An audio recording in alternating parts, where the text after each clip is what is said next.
Good morning, one and all. In today's lecture, we will going on the unit number 2. This is statistical consideration in design. What is the statistical consideration in design? You know, the SPC is a powerful collection of the problem solving tool is there. Okay, it is also known as a statistical process control. This tool are useful in achieving the process stability and also improving the capability through the reduction of the variability. Okay, guys, you know that there are some causes for variations are known. It is a practically impossible to produce the exactly identical component which have some geometrical, material as well as functional property. There you will get the some variation in material. Also you will get the variation in manufacturing process or variation in workmanship. Okay, that's why we'll get the causes for the variation, and we can't manufacture the identical component exactly. That is the reason behind that. Statistical deals with the drawing or conclusion from the observe, or we can say the given data. Okay, very simple. You know the statistics deals with the drawing conclusion from the observed or given data. What design engineer should do? Design engineer need a knowledge of statistics to confirm the quality standards. Okay, there are some types of the causes for variations are given. If the given data, or we can say the observed data, are beyond the acceptable level, it is necessary to identify the reasons. Okay, these reasons are divided into the two types: assignable cause and chance cause. In the assignable cause, they do not occur the random. But if you have think about the chance cause, then they are occurs at the random. Remember that. Okay. Then what is the statistics? Can you define? Statistic is a scientific body of the knowledge that deals with the collecting data and organizing or presenting that data, or we can say the analysis and interruption of the data. You should remember that three steps in the statistics. First is you have to collect the data. Then second, once you have collect that data, then you have to organize or represent or presentation of that data. And third, once you have organization or presentation of that data, then you have to analysis and interpretation of that data. There you have given the terminology. Check that. In statistical analysis, statistics drawing conclusion from the given data, or we can say the observed data. Data, there is a observation. I have given here one example: shaft diameter in a one shift. Okay, suppose you have manufactured 20 shafts in a one shift. Okay, then you have to observe the shaft diameter. You have to observe the shaft diameter and collect the data. Okay, what is the population? Population is nothing but there is a variation in the characteristics of the component or element. Another way you can say it is the group of all identical components. Again, we have taken the example of the shafts. Okay, here you should consider the group of element, one element or in a group element. Okay, then what is the sample? Sample is nothing but the small portion of the population that's selected randomly for taking the observations. Okay, we are taking the some portion from the population. Okay, this is known as a sample. Again, there you have given the random variable. In the random variable, you have to check the characteristics such as length, diameter, strength, etc. Okay, under that consideration of each component or element in a population or sample is known as a random variable. You can pick up any one from this two. Okay, population or sample. Then see here, next bit is a frequency distribution. Okay, once you have collecting the data, it is necessary to represent that data in systematic manner. Okay, before going on the further analysis is done. Okay, this is known as a frequency distribution. In frequency distribution are divided into classes and categories. Okay, remember that. If you have seen in the class, there is a classes or category, you'll get the frequency observation following within each class. Check that. Frequency distribution represent of the raw data in systematic and useful way. Then how to use that data? See, I have taken here one example. Number of newspapers sold during the last 10 days. Okay, here is a raw data is a 22, 20, 18, 23, 20, 25, 22, 20, 18 and 20. Okay, that newspaper are sold on that 10 days.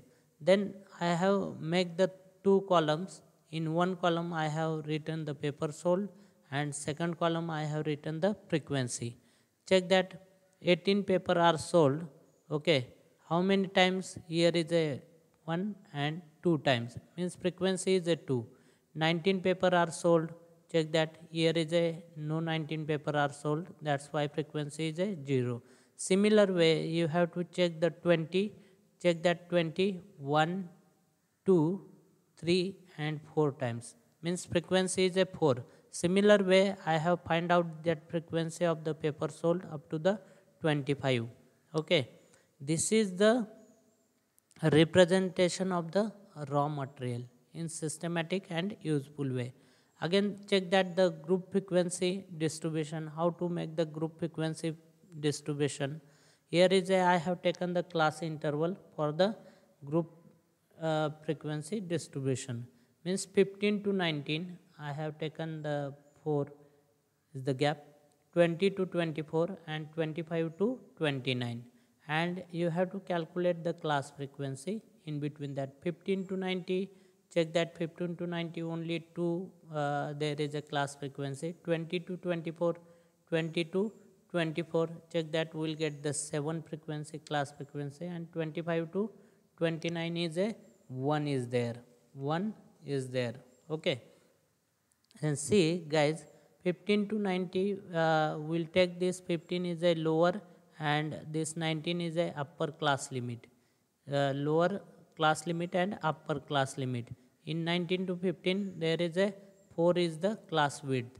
If you are taking the gap in between from 15 to 19 you will get the 4, 20 to 24 again 4, 25 to 29 again 4, means this class width are same, class width are same. Then there are two methods representing that frequency distribution. Which two method? First is a histogram and second is a frequency polygon. We will see the one by one. Okay, check that in histogram. Histogram is consist of a set of rectangles. Here is a it consists of a set of rectangle. Okay, if you are checking the base of that rectangle is equal to the class width, is equal to the class width. If you are checking the base of that rectangle you will get the class width, means check that 99.5 to 104.5. Here is a 99.5 to 104.5 is there, then 104.5 to 109.5, means base of each rectangle is equal to the class width in the histogram. Okay, if you are checking the height of the rectangle is equal to the class frequency. If you are checking the height of the rectangle, check that this height of the rectangle first is a you will get the 2 is there, 2 is there. If you are checking the second one 8 is there, 8 is there. Okay, means here I have given one example. See, Histogram is nothing but this is the graphical representation of the distribution of numerical data. Okay, to convey that data to viewers in pictorial form is there. Okay, again I will give the another example. You have seen the match, cricket match. Okay, there you have given the over versus run is given. Okay, same thing is here. Here I have record the high temperature for 50 cities. Okay, that temperature are recorded in 50 cities. Okay, this class frequency versus class boundary is there, means frequency versus temperature graph is there. In 90.5 to 104.5 we'll get the two frequency, then we'll draw this histogram with the help of rectangle, with the help of rectangle. Okay, all of you getting, you have to draw frequency, check that frequency, take the frequency on the y axis, you have to check the scale. I have taken the 0, 3, 6, 1 centimeter is equal to 3 is there, 6, 9, 12, 15, 18 is there, and horizontal axis means x axis I have taken the temperature. This is class frequency or boundary is given 90.5 to 10.5 is there. This gap are same. If you are checking the, you will get the equal width of that class frequency. Okay, class boundaries. Okay, all of you getting this how to draw. Then same thing is here. I have taken the same example for the frequency polygon. Second method. What is the frequency polygon? The graph of the class frequency against the class midpoint. This drawn by the frequency polygon. Here what should we have taken? Here we have taken 99.5 to 104.5 this. But if you have check in the polygon, then you have to calculate the midpoint of this. Midpoint of this. How to calculate? This is the summation of this two divided by 2. You will get the midpoint. You will get the midpoint. Then you have to make the summation of each class boundary and divided by 2. Then you will get the midpoint. Then the frequency are same. Frequency are same. Then we'll take the frequency versus temperature. Again check that. Here you will get the 102. Means here we don't take on the x-axis class boundaries. We are taken the midpoints. We are taken the midpoint. Okay, this is the frequency polygon. 102, 107, 112, then 117, 122, 127 and 132 up to this. Okay, and you have to join this point with the help of linear line is there, and check the where we'll get the maximum temperature or where we'll get the minimum temperature. Minimum temperature you can calculate. Okay, all of you getting these two methods of representing frequency distribution, histogram and force polygon is there. Then next is a central value. Okay, next is a central value. There are some parameters are defining that frequency distribution. The which parameter? First is a central value, or it is also called as a central tendency, and second is a dispersion is there, dispersion, or we can say the variation or spread for that dispersion. In chance cause system, the frequency distribution is defined into by the two parameter. We will see the one by one. First we will see the central value. In frequency distribution, there are three different measures of that central value or central tendency. Which three measures are different? First is the arithmetic mean, second is the median, and third is a mode. There is always a central value where the frequency of observation is maximum, while the remaining observation are spread symmetrically about the central value. Here I have shown one graph, then check that you will get the symmetric curve or bell-shaped curve. Here we will get the maximum observation. In that maximum observation, there will get the mean, median and mode, that three. Minimum observation, and here is a minimum observation at the best, and they are equally distributed 50% and 50% from the center. Then check that we'll see the one by one. Median is the middle value of the observation. Remember that median is the middle value of the observation that may be arranged in the increasing or decreasing order. Okay, middle value that separate the higher half from the lower half of the data set. Take the question number 1. Here you have given the some values 11, 4, 9, 7, 10, 5, 6. Okay, ordering that data in this way: 4, 5, 6, 7, 9, 10, 11. Which is the middle value? Here is a 7 is the middle value. Here we have say leave the 50% and here we have leave the 50%, means 3 and 3, then you will get the middle value is a 7. Median means the middle value of the observation arranged in the increasing or decreasing order. Remember that. If you have taken the question number 2, then see here I have taken some value 1, 3, 0.5, 0.6, 2, 2.5, 3.1, 2.9, and we have arranged. Again you have to leave the 50% from the both side from the center, but here you will get the 2 value. Okay, ordering that data gives, here you have given the middle value is a 2, 2.5, means they are not you don't get the even number. This side 3 and this side again 3, then remaining 2 value are the center value or the middle value. Then how to calculate the median for in this situation? You have to making the summation of these 2 and 2.5 divided by again 2 is there. Okay, then you will get the 2.25 is the median value. Remember that, guys. You have learned in the mathematics subject also how to calculate the median value. If you have given the odd number, then you have to choose the 2 number from the middle. Okay, and make the summation of these 2 and divided by 2 is there, then you will get the middle value. Okay, all of you getting the median? Yes, good. Then next one, mode is the observation that occurs most frequently. Okay, check that.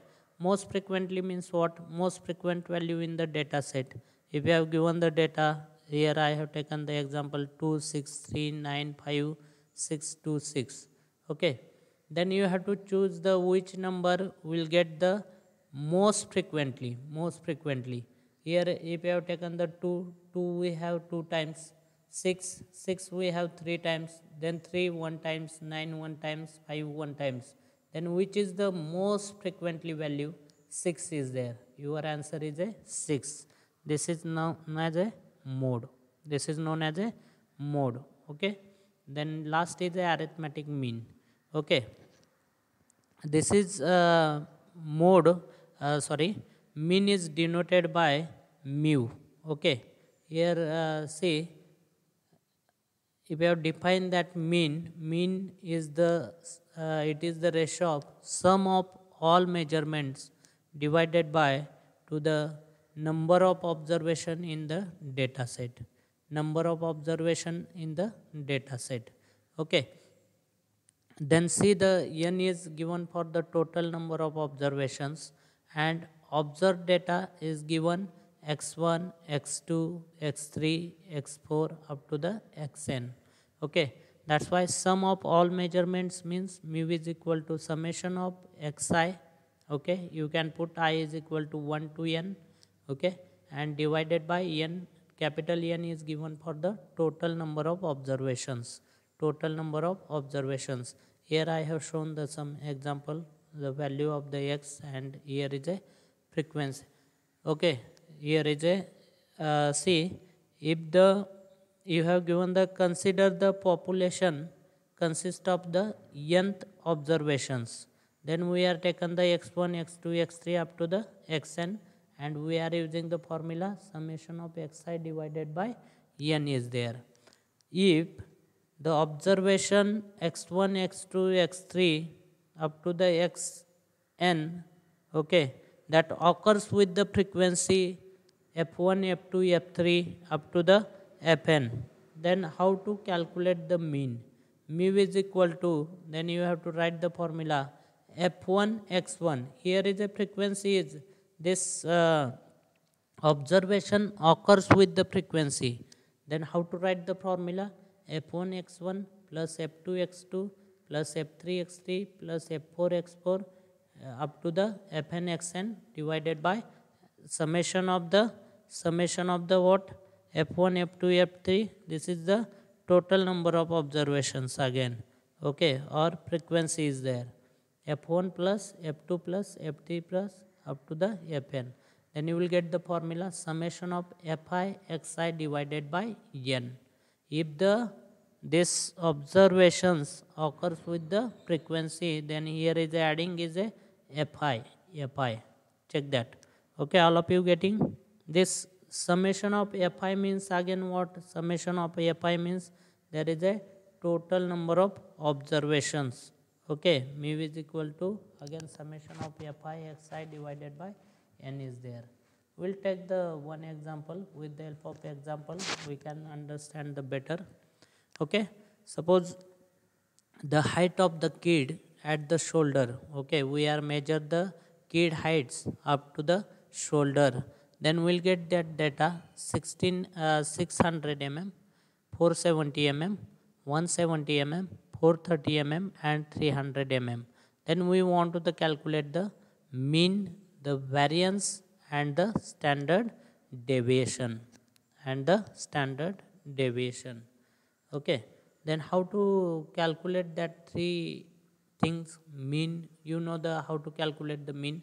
Only here you have given the populations, okay, not given the frequency.